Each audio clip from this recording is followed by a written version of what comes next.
तो 37 नंबर और एसटी में 33 नंबर। नमस्कार साथियों, स्वागत है बायोबाइट्स के इस शानदार प्लेटफॉर्म पर।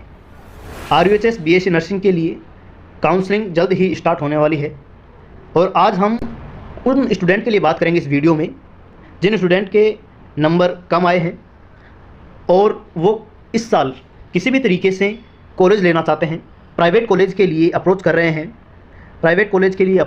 प्राइवेट कॉलेज लेने की तैयारी कर रहे हैं। तो हम उस विषय में बात करेंगे कि कौन कौन सी प्राइवेट कॉलेज अच्छी हैं, क्यों लेना चाहिए प्राइवेट कॉलेज और कितनी कट ऑफ जाती है प्राइवेट कॉलेज की, फीस कितनी क्या रहती है। डॉक्यूमेंट रिपोर्टिंग के लिए जब जाते हैं, चाहे आपकी गवर्नमेंट कॉलेज मिली हो आपको या फिर प्राइवेट कॉलेज मिली हो, दोनों में ही जब आप रिपोर्टिंग के लिए जाएंगे उसके बाद में आपको कौन कौन से डॉक्यूमेंट साथ में लेकर जाने हैं, उस विषय में भी हम बात करने वाले हैं। और बात करेंगे कि अदर स्टूडेंट्स जो अदर स्टेट से स्टूडेंट आते हैं उनके लिए कितनी क्या कट ऑफ जाती है, कितना रिजर्वेशन है, उन सब बारे में बात करेंगे और स्कॉलरशिप की एलिजिबिलिटी के बारे में बात करेंगे। इस वीडियो में ये सारी बातों को हम कवर करने वाले हैं। वीडियो को तसल्ली से सुनिएगा, पूरा इस वीडियो को देखिएगा। इस वीडियो में काफ़ी सारी इंपॉर्टेंट बातें हैं, वो आप काउंसलिंग के अंदर आपको ध्यान रखनी चाहिए। काउंसलिंग बड़ा ही सोच समझ कर किया जाने वाला एक डिसीजन है, जिससे आपको हो सकता है अच्छी कॉलेज भी मिल जाए और हो सकता है आपको कोई कॉलेज भी ना मिले। इस बात का एक बढ़िया एग्जांपल अभी जो एम्स बीएससी नर्सिंग की काउंसलिंग चल रही थी, इसमें फर्स्ट राउंड हो चुका है, सेकंड राउंड हो चुका है, ओपन राउंड हो चुका है। ठीक है, इसमें जो सेकंड राउंड की जो अलॉटमेंट लिस्ट जारी हुई थी उसके अंदर ये देखा गया कि ओबीसी की 2 गर्ल्स हैं, क्योंकि एम्स बीएससी नर्सिंग सिर्फ गर्ल्स के लिए है। तो ओबीसी की 2 गर्ल्स हैं, उसमें एक का जो रैंक है वो है 464, दूसरी का जो रैंक है वो है 468। तो 468 रैंक वाली जो गर्ल्स थी उसका जो अलॉट हुई है वो हुआ है एम्स जोधपुर। और एम्स जोधपुर जो है उसकी कट ऑफ सबसे ज़्यादा जाती है। मतलब आप ये देखिए कि एम्स जो मंगलागिरी है, कुल मिलाकर अपने इंडिया के अंदर 16 एम्स हैं, उसमें से एम्स मंगलागिरी की कट ऑफ सबसे कम जाती है, एम्स दिल्ली की कट ऑफ सबसे ज़्यादा जाती है। एम्स दिल्ली के बाद में जिसकी कट ऑफ सबसे ज़्यादा जाती है वो जाती है जोधपुर। ठीक है, तो वो कॉलेज 468 रैंक पर मिल गई। वहीं पर 464 वाले को तो एम्स दिल्ली या फिर एम्स जोधपुर में से कोई ना कोई कॉलेज अवश्य मिलनी चाहिए थी, लेकिन ऐसा नहीं हुआ। 464 वाली रैंक वाली जो बालिका थी उसको कोई भी कॉलेज अलॉट नहीं हुई। यहाँ पर जो सबसे बड़ा रोल आता है वो आता है काउंसलिंग। किसका? काउंसलिंग का रोल आता है।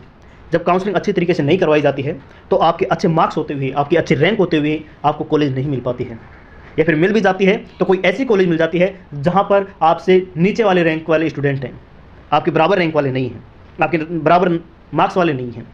तो वहाँ पर काउंसलिंग सोच समझकर कराई जाने वाली प्रक्रिया है। इसको अच्छे तरीके से वीडियो को देखिए। हाँ, माना वीडियो इंटरेस्टिंग नहीं है, बदलते हुए इफेक्ट्स नहीं है, इंप्रेशंस नहीं है, लेकिन आपके लिए बहुत ज़्यादा इन्फॉर्मेशनल होने वाला है और बहुत ही ज़्यादा आपके लिए इंपॉर्टेंट और वैल्यूबल होने वाला है।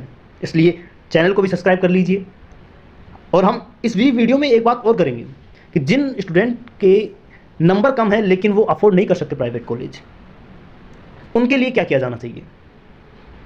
तो सबसे पहले हम ये देख लेते हैं कि प्राइवेट कॉलेज, आप ये देखिए कि 2023 का जो सीट मैट्रिक्स है उसके अंदर सारी कॉलेज दी हुई हैं और 2-4 कॉलेज जो ऐड हुई हैं प्राइवेट कॉलेज, वो भी आप देख लीजिएगा। अभी सीट मैट्रिक्स और जारी हो जाएगी 2024 के लिए भी। तो यहाँ पर ये गवर्नमेंट कॉलेज दी हुई है और यहाँ तक 39 तक गवर्नमेंट कॉलेज हैं। अजमेर केकरी जो है ये लास्ट गवर्नमेंट कॉलेज है इस लिस्ट में। इसके बाद में जो सारी आ रही हैं कॉलेज, ये हैं सारी क्या private college. In private college में से कौन कौन सी कॉलेज अच्छी हैं उस बारे में एक बार देख लेते हैं।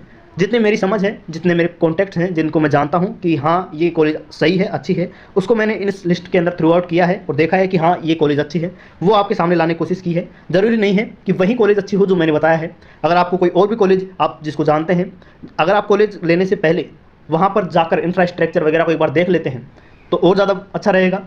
प्राइवेट कॉलेज ले रहे हैं तो अपने पास की कॉलेज लीजिएगा, अपने घर से जो नज़दीक पड़े वो वाली कॉलेज लेने की कोशिश कीजिएगा।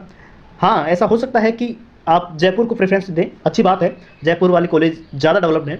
अगर जयपुर वाली कॉलेज नहीं ले रहे हैं तो फिर आप कोशिश कीजिएगा कि अपने घर के पास वाली कॉलेज आपको मिले। ठीक है, जयपुर वाली कॉलेज में ज़्यादा फैसिलिटीज़ हैं, अपने हॉस्पिटल हैं ज़्यादा करके। बाहर वाली जो प्राइवेट कॉलेज हैं उनका भी ऐसा होता है कि या तो अपना हॉस्पिटल होगा या फिर वो सरकारी हॉस्पिटल में जो आसपास में 2-5 किलोमीटर जितने भी है, वहाँ पर जो सरकारी हॉस्पिटल है, गवर्नमेंट हॉस्पिटल है, वहाँ पर स्टूडेंट को प्रैक्टिस के लिए ले जाते हैं। 6 महीने के अंदर, मतलब 1 सेमेस्टर होता है, 1 सेमेस्टर के अंदर उनको 1 महीना ड्यूटी के लिए लेकर जाया जाता है। ठीक है, वो भी गवर्नमेंट हॉस्पिटल में लेकर जाया जाता है। और आप प्राइवेट हॉस्पिटल से या फिर सरकारी हॉस्पिटल से आपको कोई भी डिफरेंस नहीं मिलेगा। आपको वहाँ पर काम सीखना है, आप काम सीखने पर फोकस होना चाहिए आपका। आपके लिए प्राइवेट गवर्नमेंट ये बिल्कुल भी डिपेंड नहीं करता है। आप एक प्राइवेट कॉलेज से पास आउट होते हैं, एक प्राइवेट कॉलेज से पास आउट होते हैं, बीएससी नर्सिंग करते हैं, या फिर आप एक गवर्नमेंट कॉलेज से पास आउट होते हैं और बीएससी नर्सिंग करते हैं। दोनों जब आप 4 साल के बाद में आप दोनों की डिग्री मिल जाएगी, आपके हाथ में आ जाएगी, दोनों सेम लेवल पर आ जाएंगे। कोई डिफरेंस नहीं है कि आपने गवर्नमेंट कॉलेज से किया है या फिर प्राइवेट कॉलेज से किया है, दोनों सेम लेवल पर हैं।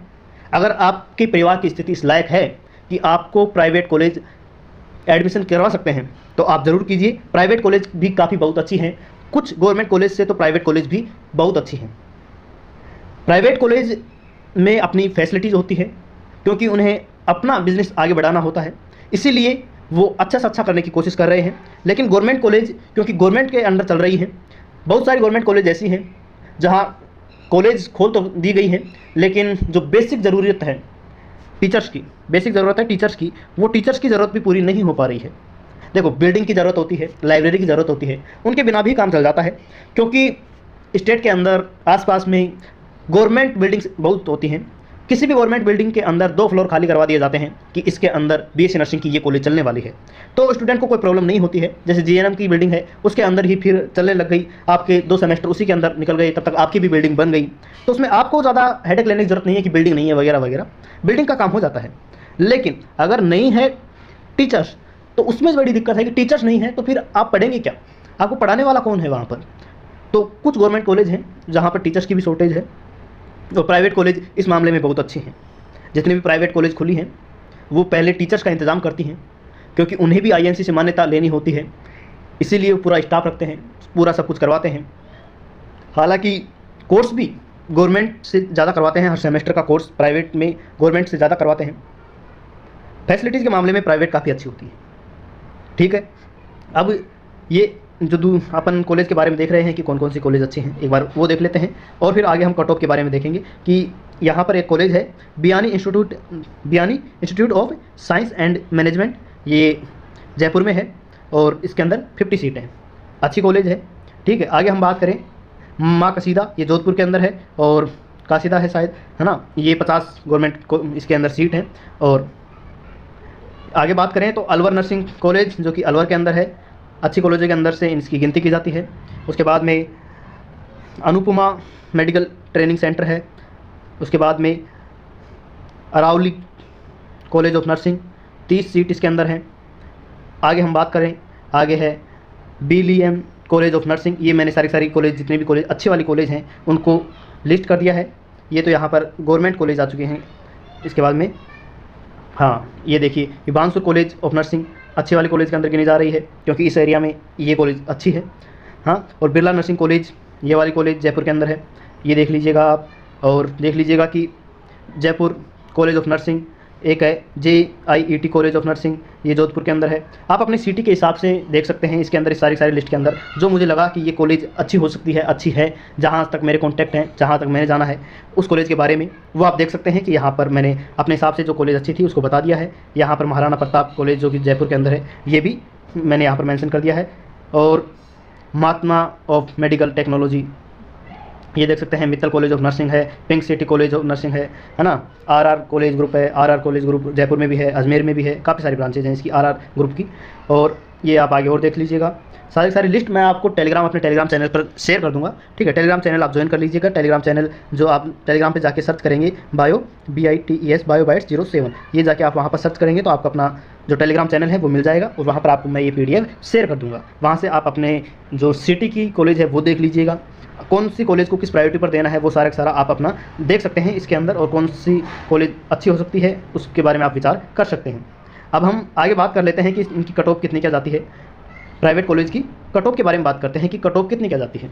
देखो, आपके नंबर अगर 60 से ऊपर हैं, 60 से ऊपर हैं तो आप गवर्नमेंट कॉलेज के लिए अप्लाई कर सकते हैं।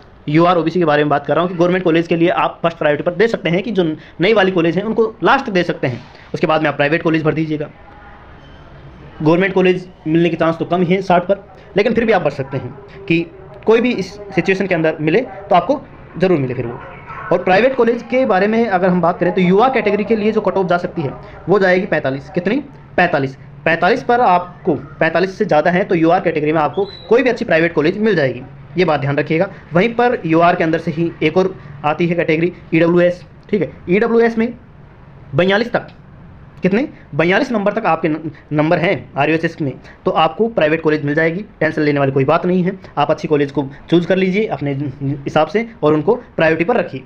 ओबीसी के लिए 43, ओबीसी के लिए 43 तक, जो 43 नंबर तक अगर आपके नंबर हैं तो प्राइवेट कॉलेज मिलेगी आपको। वहीं पर एससी में बात करें तो 37 नंबर और एसटी में 33 नंबर, एसटी में 33 नंबर तक आपके मार्क्स हैं तो भी आपको प्राइवेट कॉलेज मिलेगी, बहुत अच्छी प्राइवेट कॉलेज मिलेगी, ठीक है। और वहीं पर और आपकी 45 तक हैं तो आप गवर्नमेंट के लिए भी अप्लाई कर सकते हैं सर, मिल सकती है आपको, ठीक है। कट ऑफ कम जाती है एसटी एससी वालों की, इसीलिए 45 तक अगर हैं तो आप गवर्नमेंट कॉलेज को फर्स्ट प्रायोरिटी पर दे सकते हैं, वरना उससे भी कम है तो आप यहाँ पर प्राइवेट कॉलेज को कर सकते हैं। लेकिन सर हमारे नंबर इससे भी कम हैं तो क्या करें?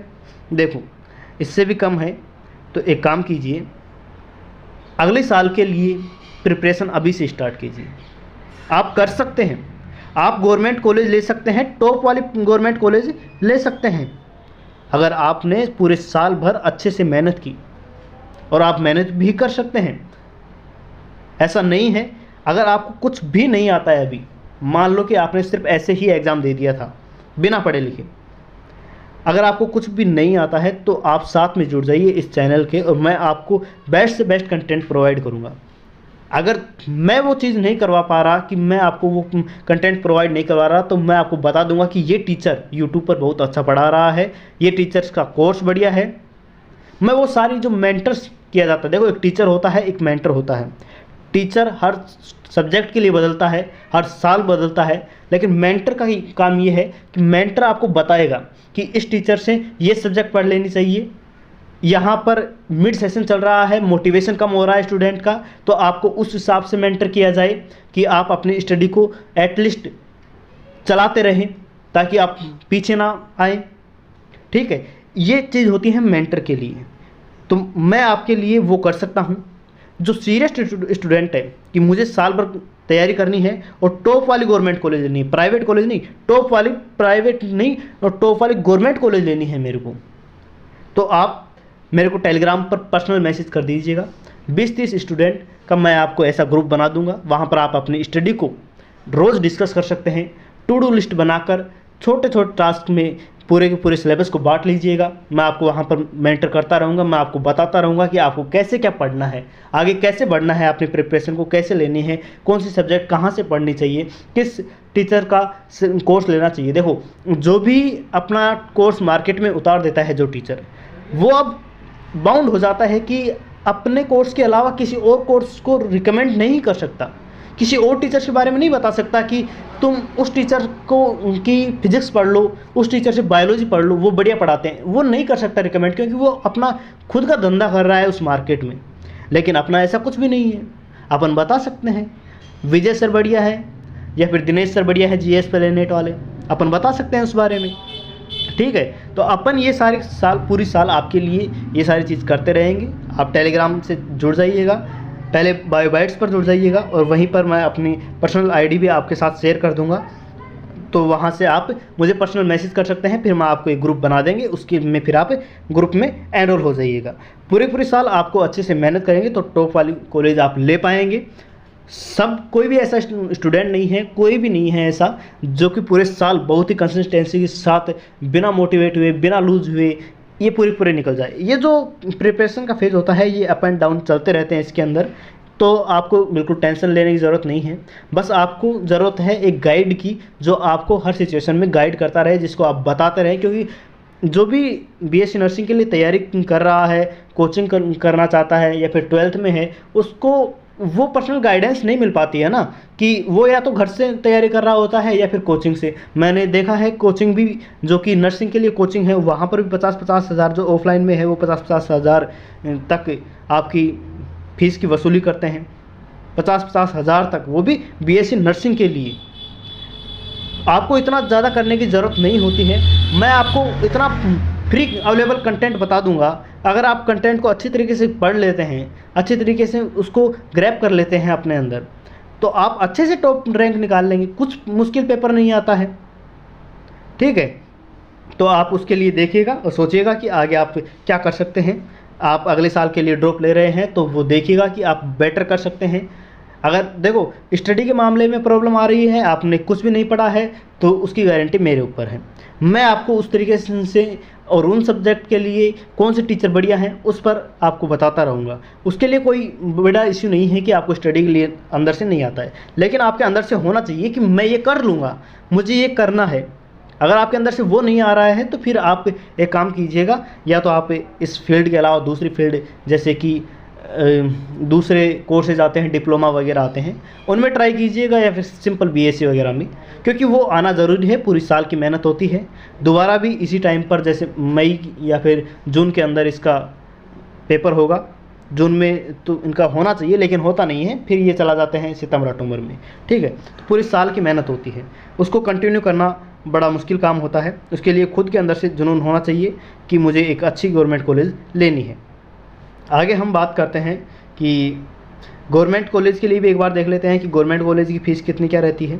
उसमें देखो जितने भी गर्ल्स हैं या फिर SC ST के बॉयज़, SC ST का बॉयज़ हो या फिर गर्ल्स हो, एक फ़ीस रहेगी 21,000, और जनरल और OBC में गर्ल्स के लिए 21,000। दो कैटेगरी हैं, एक 21,000 वाली कैटेगरी है और एक है 50,000 वाली कैटेगरी गवर्नमेंट कॉलेज में। 50,000 वाली किस किस के लिए है? जनरल और OBC के बॉयज़ के लिए, जनरल और OBC के बॉयज़ के लिए 50,000 है। वहीं पर 21,000 बाकी जितने भी बच गए हैं, पूरी की पूरी गर्ल्स, SC ST के बॉयज़ भी उसके साथ, वो सारे की जो फीस है वो 21,000 रहने वाली है। हमने बात कर ली कि UR वाले बॉयज़, OBC वाले बॉयज़ या फिर अदर स्टेट के जो स्टूडेंट हैं उनके लिए कितनी रहेगी? 21,000, मतलब 51,000। 21,000 के लिए गर्ल्स के लिए और SC ST वाले स्टूडेंट के लिए ये 51,000 फीस रहने वाली है पूरी साल की। वहीं पर प्राइवेट कॉलेज के बारे में बात कर लेते हैं लोग। प्राइवेट कॉलेज की फ़ीस कितनी क्या रहती है? तो प्राइवेट कॉलेज की फ़ीस जो है आप 1 लाख मानकर चलिएगा। 1 लाख प्राइवेट कॉलेज की फ़ीस जो है 1 लाख मानकर चलिएगा। ये अगर आप अफोर्ड कर सकते हैं तो आप प्राइवेट कॉलेज लीजिएगा, वरना अगले साल के लिए प्रिपरेशन कर सकते हैं। ठीक है, हम आगे बात कर लेते हैं अब रिपोर्टिंग के लिए डॉक्यूमेंट, कौन कौन से डॉक्यूमेंट लेकर जाने हैं उस बारे में देख लेते हैं। और जो डॉक्यूमेंट आपको अभी से ले लेने चाहिए, जो आपको अपनी स्कूल से, जहाँ से आपने 12th पास की थी, वहाँ से अगर आपने अभी तक डॉक्यूमेंट नहीं लिए हैं तो उन डॉक्यूमेंट को ले आना अपने घर पर। बहुत सारे मंगते ऐसे हैं जो कि अभी तक उनके डॉक्यूमेंट वहीं पर पड़े हुए हैं स्कूल वालों के पास ही। 12th के बाद उन्होंने कोचिंग स्टार्ट कर दी, वहाँ पर डॉक्यूमेंट की ज़रूरत पड़ी नहीं और वो लेकर नहीं आए। तो आपके जो डॉक्यूमेंट आप स्कूल से लेकर आएंगे वो है आपकी TC, और है आपका character certificate, migration certificate, 12th और 10th की मार्कशीट। ये सारे लेकर आने हैं आपको स्कूल से। आपके पास हैं अच्छी बात है, नहीं है तो आप स्कूल से जाकर ले आइएगा। ठीक है, अगर कैरेक्टर सर्टिफिकेट आपके पास नहीं है, मान लीजिए आपको स्कूल वालों ने दे भी दिया था, लेकिन आप इतने मांगते हैं कि आपने बस खो दिया, कहीं पर नहीं है आपके पास, तो आप दोबारा बनवा लीजिएगा। दोबारा से यूनिवर्सिटी के अंदर जाइएगा, बनवा लीजिएगा पूरी चीज़। अभी से इन सब चीज़ों को, डॉक्यूमेंट को तैयार कर लीजिएगा। ऐसा ना हो कि आपको कॉलेज भी अलॉट हो जाए जो आप चाहते हैं और फिर आपके पास रिपोर्टिंग के लिए जो डॉक्यूमेंट ही नहीं है। हालांकि कॉलेज वाले इसमें थोड़ा सा रियायत दे देते हैं 10-20 दिन का, महीने का, कि चलो बनवा लेना, लेकिन कुछ कॉलेज वाले देते भी नहीं हैं, रिपोर्टिंग नहीं करवाते हैं इसके लिए। तो आप वहाँ पर डॉक्यूमेंट पूरे तैयार करके रखिएगा। वहीं पर कास्ट सर्टिफिकेट और डोमेंशियल सर्टिफिकेट, कास्ट सर्टिफिकेट जनरल वालों के लिए ज़रूरी नहीं है, उसके बाद में डोमेंशियल सर्टिफिकेट सबके लिए ज़रूरी है। कास्ट सर्टिफिकेट 6 महीने से पुराना नहीं होना चाहिए, कोशिश कीजिएगा 6 महीने तक का हो। ठीक है, वरना नया बनवा लीजिएगा, ज़्यादा टाइम नहीं लगता है कास्ट सर्टिफिकेट को बनने में, बना लीजिएगा। वहीं पर हम RUHS के लिए जो फॉर्म भरे थे वो भी चाहिए होगा सर, उसकी भी 2 कॉपी चाहिए, रिज़ल्ट की 2 कॉपी चाहिए होगी, एडमिट कार्ड की 2 कॉपी चाहिए होगी आपको। जो कॉलेज चॉइस आप फिल करने जा रहे हैं उसके बाद में आपकी वहाँ पर प्रिंट का ऑप्शन आ जाएगा, तो उसका भी आप प्रिंट ले लीजिएगा। सारे डॉक्यूमेंट को कम से कम आप जो है पीडीएफ के फॉर्म में तो अपने पास रखिएगा। ये वाले जो डॉक्यूमेंट है इनको तो पीडीएफ में नहीं, आपके पास ओरिजिनल में होनी चाहिए। और ये वाले जो अपन आरयूएचएस से रिलेटेड है इनको फ़ोन के अंदर या गैलरी में सेव करके रखिएगा अच्छी तरीके से, ठीक है। तो ये अभी अपने पास आया नहीं है, आएगा। और उसके बाद में कॉलेज आपको कोई भी जो कॉलेज अलॉट हो जाएगी उसके फिर आपको अलॉटमेंट लेटर की आपको 2 कॉपी चाहिए होगी। वहीं पर चालान आपको 550 रुपये का चालान कटेगा, 550 रुपये का चालान कटेगा। इसीलिए बोल रहा हूँ मैं कि हर एक स्टूडेंट को जिसके नंबर 30 नंबर भी आ रहे हैं ना, उसको भी आरयूएचएस की काउंसलिंग करवा लेनी चाहिए। क्या लग रहा है, माया थोड़ी लग रही है, 550 रुपये लग रहे हैं। एम्स बीएससी नर्सिंग का काउंसलिंग करवाओ एक बार, 25,000 काउंसलिंग करवाने के लिए लेते हैं कि चॉइस फिल बाद में करना, आप पहले 25,000 इधर रख दो। ये क्या ले रहे हैं, 550 रुपये। देखो अपना, आप कॉलेज को अच्छी तरीके से फिल करेंगे, आपके नंबर उस लायक होंगे तो आपको मिल जाएगी, वरना क्या 550 रुपये चले गए, ठीक है। तो अगर आपके नंबर कम भी हैं, 30 नंबर तक भी हैं, तो आपको कॉलेज फिल करनी चाहिए, काउंसलिंग में पार्टिसिपेट करना चाहिए, ठीक है। वहीं पर आपकी फ़ोटो, रिसेंटली फ़ोटो वो आपको चाहिए होंगी, आधार कार्ड वगैरह की फ़ोटो उसी टाइम पर हो जाएंगी, ठीक है। वहीं पर कुछ सर्टिफिकेट भी, ये सारे सर्टिफिकेट के बारे में आप अभी से टेंशन मत लीजिएगा, क्योंकि बहुत सारे स्टूडेंट जो अभी पूछने लग जाते हैं कि ये सर्टिफिकेट कैसे बनवाऊँ, कहाँ से बनवाऊँ। इसके बारे में मैं थोड़ा बता देता हूँ कि देखो, ये सर्टिफिकेट जब आपको कॉलेज अलॉट हो जाएगी और जब आपको टाइम दिया जाएगा, कॉलेज अलॉट होने के बाद में टाइम दिया जाएगा कि इस तारीख से लेकर इस तारीख तक आपको कॉलेज के अंदर जाना है और वहाँ पर अपने डॉक्यूमेंट को वेरीफाई करवाना है, मतलब कि कॉलेज के अंदर रिपोर्टिंग करवानी है, उसी को बोलते हैं। अपने डॉक्यूमेंट को लेकर जाना और वहाँ पर वेरीफाई करवा देना, एडमिशन लेने की प्रोसेस को ही अपन रिपोर्टिंग बोल रहे हैं।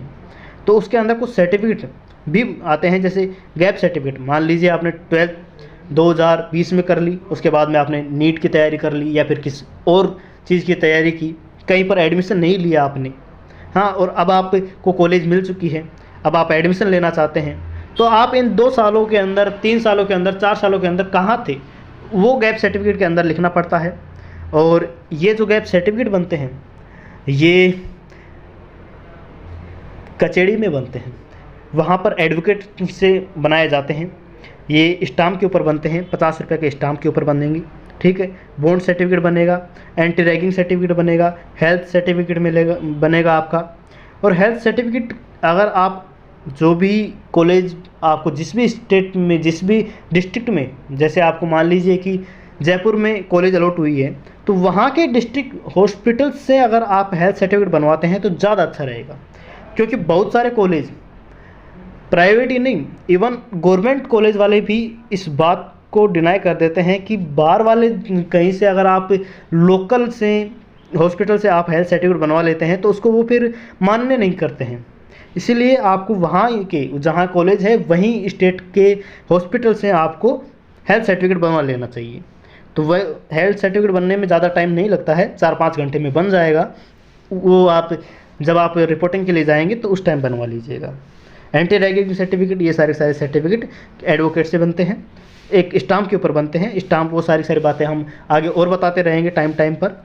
और कमेंट के अंदर पूछ सकते हैं आप कि कितने क्या हो सकता है और कितने पर क्या बनते हैं, तो वो सारी डिटेल और ज़्यादा आपके लिए स्पेशली शेयर कर दी जाएगी। और अब हम बात कर लेते हैं कि अदर स्टूडेंट जो कि अदर स्टेट से आ रहे हैं, अदर स्टेट के स्टूडेंट के लिए कि वहाँ पर उनकी कितनी क्या रिजर्वेशन उनको दिया जा रहा है यहाँ पर राजस्थान के अंदर। देखो, जितने भी स्टूडेंट, चाहे आप किसी भी कैटेगरी से हों, अगर आप आरयूएचएस में एडमिशन लेना चाहते हैं, काउंसलिंग करवाना चाहते हैं, तो आपको वहाँ यहाँ पर जनरल कैटेगरी के अंदर कंसिडर किया जाएगा। अदर स्टेट वाले स्टूडेंट को जनरल कैटेगरी के अंदर ही कंसिडर किया जाएगा। अदर स्टूडेंट जो होते हैं, अदर स्टूडेंट मतलब अदर स्टेट के स्टूडेंट हैं, उनके लिए 15% सीट रिजर्व है, 85% राजस्थान वालों के लिए है, वहीं पर 15% अदर स्टूडेंट जो अदर स्टेट के स्टूडेंट हैं उनके लिए है। और यहाँ पर स्कॉलरशिप का कोई प्रावधान नहीं है, ठीक है। अदर स्टेट से स्टूडेंट के लिए स्कॉलरशिप का प्रावधान नहीं है। कट ऑफ 70 से ऊपर ही जाने वाली है गवर्नमेंट कॉलेज के लिए, ये गवर्नमेंट कॉलेज की है, 70 से ऊपर तक ही जाएगी। लास्ट कॉलेज भी 70 के ऊपर ही मिलेगी आपको, ये मान कर चलिएगा। और फीस जो जनरल कैटेगरी वाले स्टूडेंट की फ़ीस रहेगी वही आपकी रहने वाली है। ये आप अदर स्टेट के स्टूडेंट के लिए बात हो गई है। अब हम आगे एक बात और कर लेते हैं, जो स्पेशल चीज़ है अदर स्टेट के स्टूडेंट के लिए कि एसएमएस नर्सिंग कॉलेज जो जयपुर में है अपनी सबसे बढ़िया कॉलेज, जो मानते हैं हम आरयूएचएस के अंडर जो राजस्थान में जो आ रही है वो कॉलेज, उसमें जम्मू एंड कश्मीर के स्टूडेंट के लिए 7% जो 7 सीट हैं वो रिजर्व हैं। 100 सीट हैं, 100 सीट में से 7 सीट जो हैं वो जम्मू कश्मीर वाले स्टूडेंट के लिए रिजर्व हैं। तो अगर आप जम्मू कश्मीर से हैं तो ज़रूर एसएमएस वाले कॉलेज को प्रेफरेंस पर दीजिएगा। और जम्मू और एसएमएस के बाद में अलवर जीकोन है, जो जीकोन अलवर है वहाँ पर भी इसके लिए सीट अवेलेबल होती हैं, तो वह उसको फिर प्रेफरेंस पर दीजिएगा, आपको ज़रूर मिलेंगी। ठीक है, हम आगे बात कर लेते हैं कि स्कॉलरशिप की एलिजिबिलिटी क्या है। अगर आप यहाँ पर से गवर्नमेंट कॉलेज से या फिर प्राइवेट कॉलेज से आप नर्सिंग करना स्टार्ट कर देते हैं राजस्थान के अंदर से, ठीक है, और आप राजस्थान के ही स्टूडेंट हैं, अगर अदर स्टेट के स्टूडेंट हैं तो आपको कोई भी स्कॉलरशिप नहीं मिलेगी। अगर राजस्थान के ही हैं तो उसके लिए आप एलिजिबिलिटी देख लीजिएगा कि पहली बात तो आप राजस्थान के स्टूडेंट होने चाहिए, दूसरी बात आप SC ST BPL या फिर PWD स्टूडेंट होने चाहिए, किसी भी कैटेगरी में आने चाहिए। SC में आए हैं, ST में आए हैं, BPL आपके पास कार्ड हो या फिर आपके पास विकलांग कार्ड हो, PWD कार्ड हो, तो आप जो क्या कर सकते हैं, आप स्कॉलरशिप के लिए अप्लाई कर सकते हैं। ठीक है, और स्कॉलरशिप के बारे में और ज़्यादा जानकारी हम देते रहेंगे, लेकिन आपका सबसे जो पहला गोल है वो है आपको कॉलेज लेना, काउंसलिंग करवाना, काउंसलिंग बहुत अच्छे से करवाना, सोच समझ कर करवाना। अगर आपको कोई भी कन्फ्यूज़न हो, कुछ भी लगे कि हाँ मुझे क्या करना चाहिए, तो वहाँ पर आप कमेंट कर सकते हैं। मैं हर एक कमेंट को अच्छे तरीके से पढ़ता हूँ और आपको पूरी रिप्लाई देने की पूरी कोशिश करता हूँ, इसीलिए आप कमेंट में बता दीजिएगा सारी चीज़। ठीक है, कोई कन्फ्यूज़न अपने दिमाग में मत रखिएगा, आपके कन्फ्यूज़न की वजह से आपको कोई कॉलेज ना मिले ये अच्छी बात नहीं है। समझ गए आप? चलिए मिलते हैं नेक्स्ट वीडियो में। आपने वीडियो को अंत तक देखा, इसके लिए आपका बहुत बहुत शुक्रिया। और चलिए, थैंक यू, धन्यवाद।